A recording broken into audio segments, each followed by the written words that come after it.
إن الحمد لله نحمده ونستعينه ونستغفره ونعوذ بالله من شرور أنفسنا ومن سيئات أعمالنا من يهديه الله فلا مضل له ومن يضلله فلا هادي له وأشهد أن لا إله إلا الله وحده لا شريك له وأشهد أن محمدا عبده ورسوله صلى الله عليه وعلى آله وأصحابه يا أيها الذين آمنوا اتقوا الله حق تقاته ولا تموتن إلا وأنتم مسلمون يا أيها الذين آمنوا اتقوا الله وقولوا قولا سديدا يصلح لكم أعمالكم ويغفر لكم ذنوبكم ومن يطع الله ورسوله فقد فاز فوزا عظيما أما بعد Дөреслекте барча мактау һәм дә сана галәмнәрне юктан бар кылып Jin һәм кешеләрне аны улуглап, зурлап, аңа гыйбадат кылсыннар өчен бар кылучы, безләрне һәр вакыт, һәр даим үзенең шиксез нигъмәтләре һәм бүләкләре белән бүләкләп торучы Аллаһка гына лаеклы. Шәһадәт китерәм, Аллаһтан башка хак илаһ, гыйбадаткә лаеклы хак илаһ юк, һәм Мухаммад ибн Абдуллаһ аның соңгы илчесе һәм дә пәйгамбәре саллаллаһу алейхи ва аля алихи ва асхабихи. Инде Адам баласы bu сынау майданында, bu тормышта омтыла хәерле, бәхетле тормышка. Ул туплый мал, ул кара гаилә, сала йорт, ала машинасын, ала гыйлемен, дуслар тота. Үзенә хәерле, бәхетле тормышка ирешергә тели. Һәм шушы үзенең булган малында, гаиләсендә, үз балаларында, йортында, машинасында ул бәрәкәт күрергә тели. Бәхет күрергә тели. Бер кем дә малын туплаганда, инде яра файдасы булмаса да, ярый дип тупламый аны, юк. Ул өйләнгәндә бер кем дә ярар инде бәхетле булмасам да, торырмын инде, яшәрмен инде ничектер дип әйтми, юк. Ул шушы булган нигъмәтләрдә бәхет эзли һәм бәрәкәтен күрергә тели. Һәм бәрәкәт ул җәмәгать мөселман, омтылган мөселман кеше теләгән иң бөек нигъмәтләрнең берсе булып тора. Һәм шушы бәрәкәткә багышлап иншалла бүгенге хутбәбезне сөйләп китербез. Нәрсә соң ул иң элек бәрәкәт? Бәрәкәт дигән сүз ул безнең гарәп теленнән арту, үсү һәм файданың, яхшылыкның күплеген аңлата. Арту нәрсәңдер? Үсүе һәм файданың артуы һәм дәвамлы булуны аңлата бәрәкәт. Әгәр дә бәрәкәт бирелә икән нәрсәгәдер, әз генә әйберне ул арттыра һәм әз генә әйбернең кешегә файдасын күрергә бирә. Һәм әгәр дә күп нәрсәгә бәрәкәт бирә икән, ул шушы күп нәрсәнең шулай ук файдасын кешегә бирә. Ягъни бәрәкәт, без бу сүзне еш ишетәбез. Кемгә Аллаһ Тәгалә бәрәкәтен бирә, мәсәлән, гыйлемдә, ул шушы гыйлемнең файдасын күрә. Ул шушы гыйлеме белән гамәл кыла. Әз генә булса да, ул аның белән гамәл кыла икән, файдасын күрә икән, димәк, Аллаһ аңа бәрәкәт биргән. Кемнеңдер кичкенә генә бер фатиры бар, яисә искергән бер машинасы бар, ләкин Аллаһ аңа бәрәкәт бирә икән, ул аның бәхетен күрә. Аңа шушы йортыннан да яхшырак, рәхәтрәк йорты юк, ул анда кайткач ял итә. Аңа шушы машинасыннан да бүтән машина кирәк түгел, ул аның белән хаҗәтләрен үти, сәфәргә чыга.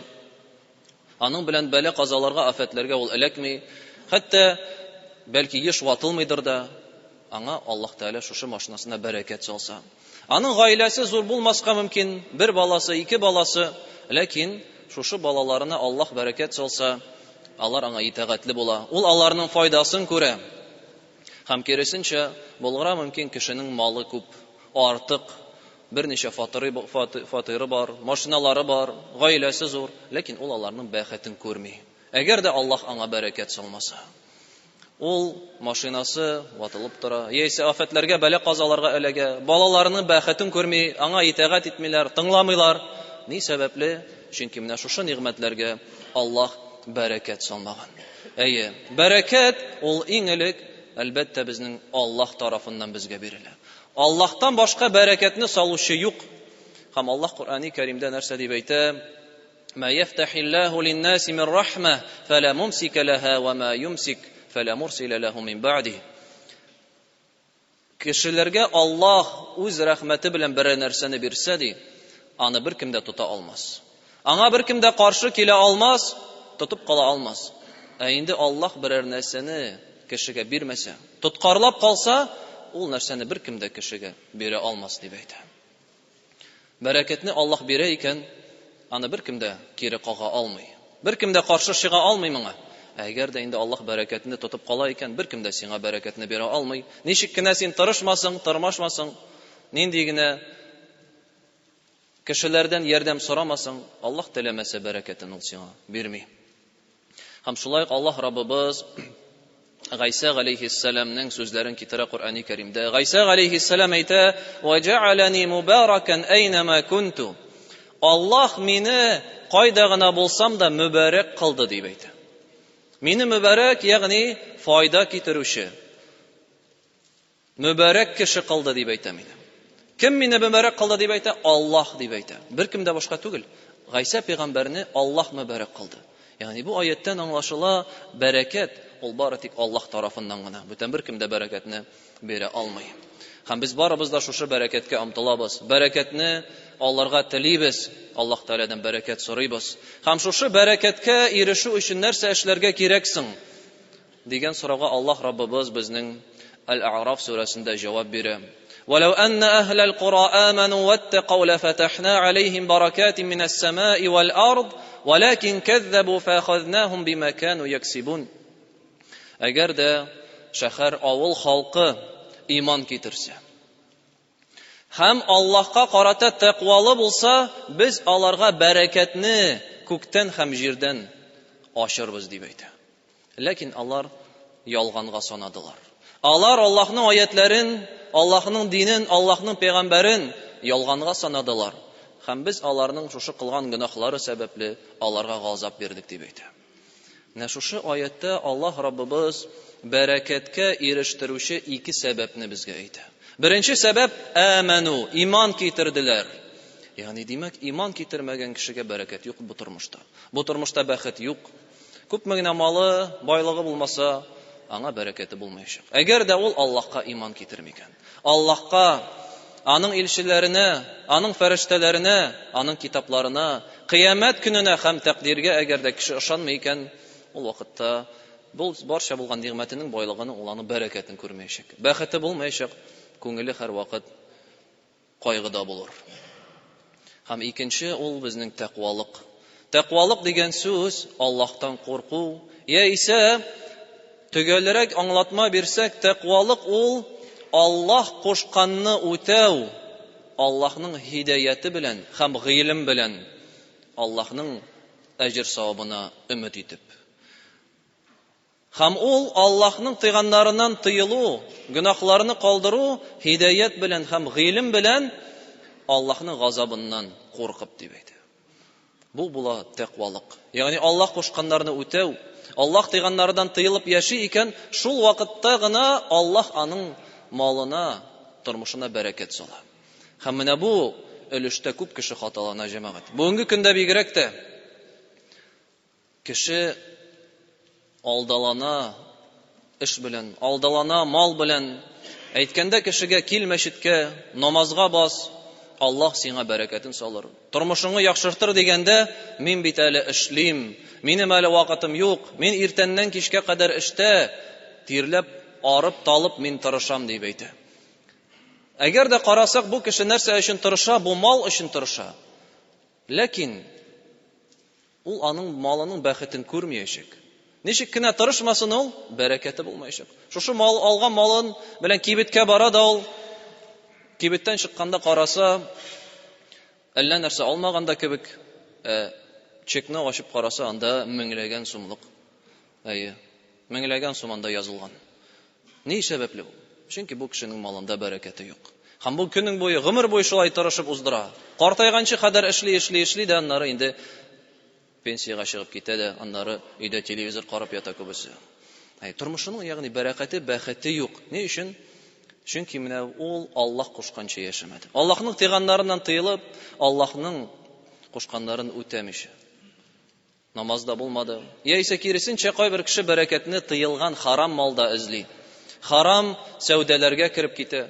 Харам юллар белән харам сатып, кешеләрне алдап, байырга, бәхеткә ирешергә тели. Ләкин бу тормышта да әлбәттә бернинди бәрәкәт юк. Чөнки менә бу аятта Аллаһ Раббыбыз безгә нәрсә ди? Бәхеткә, бәрәкәткә ирешү өчен ике юл бар. Иман китерү һәм тәкъва булу. Аллаһ кушканча яшәү, Аллаһ тыйганнардан тыелып яшәсәң, ул вакытта бәрәкәт булачак. Әгәр дә шулай яшәмисең икән, алданасың икән, шайтанның коткысына, ул вакытта бернинди бәрәкәт тә булмаячак. Һәм димәк, менә шушы әгәр дә ике аятны без карасак, Гайса пәйгамбәр турында Аллаһ мине мөбарәк кылды дип әйтте. Һәм икенче аятта Аллаһ безгә иман китереп, тәкъва булырга кушты. Менә без нәрсәне аңлыйбыз? Беренчедән, бәрәкәт ул Аллаһтан гына килә. Һәм шушы бәрәкәт Аллаһтан килә шул чакта, кайчан кеше Аллаһка иман китерә һәм Аллаһ кушканча яши, шул вакытта гына. Ягъни иман китереп кенә дә, мин ышанам дип кенә әйтеп кенә дә йөрү җитми, юк. Бәрәкәт алырга телисең икән, ул вакытта гамәл кылырга кирәк. Тырышырга кирәк Аллаһ юлында. Шул вакытта бәрәкәте булачак. Инде без гомумән барча гыйбадәтләр, Аллаһка якынайтучы гамәлләр бәрәкәткә ирешүгә сәбәпләр булып тора. Ләкин аеруча бар гыйбадәтләр, бар гамәлләр, аларны Аллаһ мөбарәк кылды. Шуларның иң бүйеге ул безнең Кур'ан китабы. Аллаһ күп кенә аятларда Кур'анда әйтә: "Китабун анзалнаху илейка мубарак, лиядаббару аятихи ва лиятадhakкара улул албаб." Бу китап ди без сиңа иңдергән, ул мөбарәк китап ди. Без иңдергән сиңа китап, Кур'ан китабы, ул мөбарәк китап. Ягъни Кур'ан китабын укып, аның буенча гамәл кылып, аның буенча яшисең икән, тормышыңда синең бәрәкәт булачак. Тормышыңның бәхетен күрәчәксең. Ул китапның аятлары турында уйлансыннар өчен һәм акыл ияләре искә алсыннар өчен дип әйтә. Икенче аятта: "Ва хада китабун анзалнаху мубарак, фаттаби'уһу ваттaqу ла'аллакум турхамун." Без сиңа бу иңдергән китап, ул мөбарәк китап. Аңа иярегез, шуның буенча яшәгез, аның кушканнарын үтәгез, тыйганнарыннан тыелыгыз һәм Аллаһтан куркыгыз, бәлки сез Аллаһның рәхмәтендә булырсыз дип әйтә Аллаһ Раббыбыз. Һәм бәрәкәткә ирештерүче бөек сәбәпләрнең берсе ул була тугрылык, сидq, правдивость. Тугрылык, ягъни ялган сөйләмәү. Барча мөгамәләләрдә бер-бер белән араңда гамәл кылганда, сәүдә кылганда бер-берең белән тугры булырга кирәк. Моның турында Пәйгамбәрбез саллаллаһу алейхи ва саллям Хаким исемле сахабигә әйтә радиллаһу анһум: "Я Хаким, инна хаза ал-мал خضرة حلوة فمن أخذه بسخاوة نفس بورك له فيه ومن أخذه بإشراف نفس لم يبارك له فيه كالذي يأكل ولا يشبع." أي حكيم دي، أي حكيم اسم الله صحابي رضي الله عنه كلا دا پیغمبر صلى الله عليه وسلم نن مال سوري هم پیغمبر صلى الله عليه وسلم аңа бирә. Аннары тагын килеп сорый, ярдәм мал сорый, ул аңа тагын бирә. Тагын килеп сорый, тагын аңа бирә. Һәм шуннан соң соңгы мәртәбә әйтә: "Әй Хаким ди, менә бу мал ди, ул ди татлы яшелчә, татлы җимеш дип әйтә. Бу яшел татлы җимеш дип әйтә бу мал. Һәм кем бу малны юмартлык белән, ул малга омтылмыйча, ул малга кызыкмыйча, киң күңел белән ала икән ди, ул вакытта Аллаһ аңа бәрәкәтен бирә ди шушы малында." Ягъни кем бу тормышта беренче максат итеп куймый малны, аңа омтылуны, аны туплауны, беренче максат итеп куя Аллаһка гыйбадәт кылуны, Аллаһка якынаюны, ул вакытта аның булган малында Аллаһ аңа бәрәкәт бирәчәк. Һәм кем бу малны ди саранлык белән, бирәнлек белән аңа кызыгып, һәм шушы кызыгу юлында гөнаһ кылудан сакланмыйча, малны туплау өчен башкаларны алдап, ялганлап, шушы малны ала икән, ул вакытта ул малында бернинди бәрәкәт булмаячак. Ул ашаган кеше, ләкин тамагы туймый торган кеше кебек ди. Ул малны алган кеше тамагы туймаячак ашаган кеше кебек дип әйтә. Ул ашый, ләкин тамагы туймый. Шулай бу малны ул ала, туплый, кешеләрне ялганлый, кешеләрне алдый, аларның хакына кирип җыя бу малны, ләкин бу малның бернинди бәрәкәте юк. Һәм менә бу күренешкә җәмәгать шулай да игътибар итәргә кирәк бүгенге көндә. Бу сәүдә, бер-беребез белән кылган гамәлләр, мөгамәләдә бер кешегә барасың икән, аның эшен үтәргә дип алынасың икән, русча әйткәндә сделка заключается икән, ул вакытта син моны тиешле дәрәҗәдә яхшы итеп үтә. Әгәр дә яхшы итеп үтәмәгән икән, ул кешенең рәнҗешенә төшәсең икән, менә шушы син малыңны алдың, акчасын алып киттең, ләкин эшне эшләмәдең җүнләп. Ул кеше үпкәләп калды сиңа, мазлум булып калды. Менә шушы малыңда син бернинди бәрәкәт булмаячак. Аллаһ сакласын, кайгы гына булачак. Бәлки син шушы малыңны алып кайтырсың, шушы ялганлап алган акчаң белән машина алырсың, аннары шушы машинаң белән бәла-казага эләгерсең, аварияга эләгерсең, Аллаһ сакласын. Берәр техника алырсың, телефон, телевизор булсын шушы акчага. Өйгә кайтырсың, шушы техника сәбәпле син өендә янгын чыгарга мөмкин, пожар. Ни сәбәпле? Аллаһ шуңа бәрәкәт бирмәй. Кеше, адәм баласы алдана шуңа. Кеше хакын турында оныта, бәрәкәт турында бүгенге көндә оныта, кызганычка каршы. Һәм икенче хадистә Пәйгамбәрбез саллаллаһу алейхи ва саллям ике сәүдәгәр турында әйтә, сатучы белән алучы турында. Әгәр дә алар ди, сатучы сатканда, алучы алганда ди, тугры булсалар, бер-берсен ялганламасалар, сатучы кеше саткан әйберенең бөтен ватык бозылган якларын кешегә аңлатып бирә икән, яшерми икән бернинди дә якларын. Һәм тугры була икән, ул вакытта шушы саткан малында аңа бәрәкәт булыр. Бәлки син алы шулай кыйбатка сата алмассыңдыр, ләкин син тугры булганың өчен, аның гаепләрен шушы малыңның яшермәгәнең өчен сиңа бәрәкәте булачак малыңда. Син аны бик артык күпкә сатмасаң да. Һәм алучы кеше дә шулай ук, әгәр дә ялганламыйча, тугры булып сатып ала икән, бу кешеләрнең малында бәрәкәт булыр дип әйтә. Һәм шулай ук бүгенге көндә безгә бик тә актуаль, ул булса риба мәсьәләсе. Аллаһ Раббыбыз Куръан-ы Кәримдә әйтә: "Ямхакуллаху р-риба ва юрбис садақат." Аллаһ риба белән алынган малны ди бетерә. Һәм ул арттыра садакаларны дип әйтә. Риба белән алынган малны бетерә, ягъни ул малда бәрәкәт булмый, бәхет булмаячак.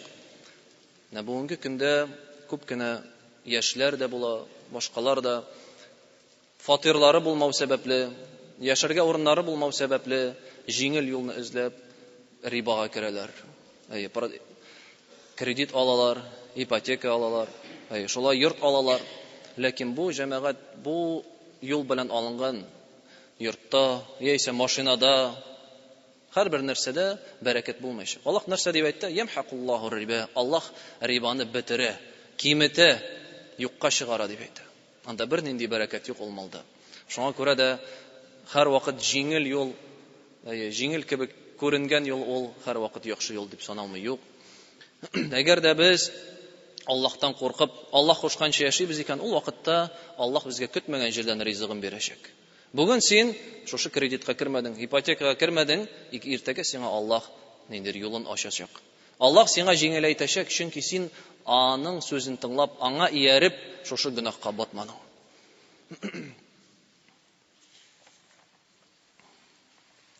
Һәм әлбәттә әйткәнебезчә, бәрәкәт ул безнең Аллаһтан килә. Һәм димәк, иң беренче чиратта безгә Аллаһтан дуга кылып сорау кирәк бәрәкәтне. Аллаһ кына бирә безгә аны. Һәм шуңа да Пәйгамбәрбез саллаллаһу алейхи ва саллям күп кенә дугаларда бәрәкәт сорый торган булган. Аллаһумма барик лана фи асма'ина ва абсарина ва кулубина ва азваҗина ва зурриятина ва туб алейна иннака антат тawwabur рахим. Эй Раббыбыз Аллаһ безгә безнең колакларыбызда, ишетү сәләтләребездә, безнең күзләребездә, безнең калпләребездә, хатыннарыбызда, нәселебездә бәрәкәт бирсәң. Безнең кылган гынаһларыбызны кичер һәм безнең тәүбәләребезне кабул ит дип дуа кыла торган булган. Витр намазында ва барик лана фима а'тайт, һәм безгә биргән нәрсәләрдә бәрәкәт бир дип сорый торган булган Пәйгамбәрбез саллаллаһу алейһи ва саллям. Безгә бир дип сорамаган, биргән нәрсәдә бәрәкәт бир дип сорый торган булган. Һәм бер-беребезне күргәндә дә, мөселман кешегә бәхетле хәбәр килгәндә, әйтик, ул никахлашканда Пәйгамбәрбез саллаллаһу алейһи ва саллям нәрсә дип әйтергә кушты? Баракаллаһу лак ва барака алейк ва җама'a байнакум фи хайр. Аллаһ сиңа бәрәкәтен бирсен, синең өстеңә бәрәкәтен иңдерсен һәм сезне хәерле нәрсәдә җыйсын дип.